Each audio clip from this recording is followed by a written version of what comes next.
नमस्कार, न्यूज़ 18 का digital platform देख रहे हैं आप और आपके साथ मैं हूं रितु सिंह। केंद्र सरकार के कर्मचारियों के लिए एक बड़ी खुशखबरी सामने आ रही है। जल्द ही 8वां वेतन आयोग लागू हो सकता है और इसके साथ सरकारी कर्मचारियों की सैलरी में बड़ा बदलाव भी देखने को मिल सकता है। वित्त मंत्रालय द्वारा जारी टर्म्स ऑफ रेफरेंस के अनुसार सरकार अब सरकारी नौकरी की तनख्वाह को निजी क्षेत्र के बराबर लाने पर विचार कर रही है। इसका मकसद है कि सरकारी नौकरियां भी उतनी ही आकर्षक और प्रतिस्पर्धी बने जितनी निजी कंपनियों में होती हैं। अगर सरकार इन नई सिफारिशों को मंजूरी दे देती है तो कर्मचारियों को निजी कंपनियों जैसा सैलरी स्ट्रक्चर मिल सकता है। इसमें खास जोर कार्यकुशलता, जवाबदेही और जिम्मेदारी पर दिया जाएगा ताकि हर विभाग में उत्पादकता बढ़े और काम को बेहतर नतीजे के रूप में देखा जा सके।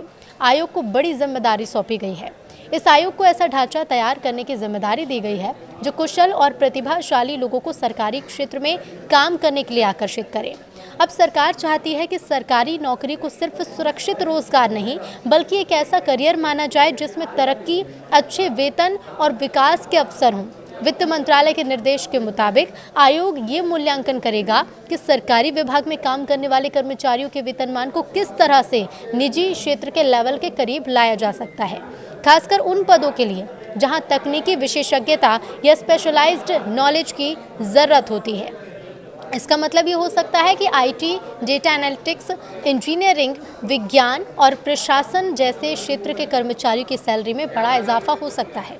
इससे सरकार को न केवल कुशल कर्मचारियों को बनाए रखने में मदद मिलेगी बल्कि युवा पेशेवरों को भी सरकारी नौकरी की तरफ आकर्षित किया जा सकेगा।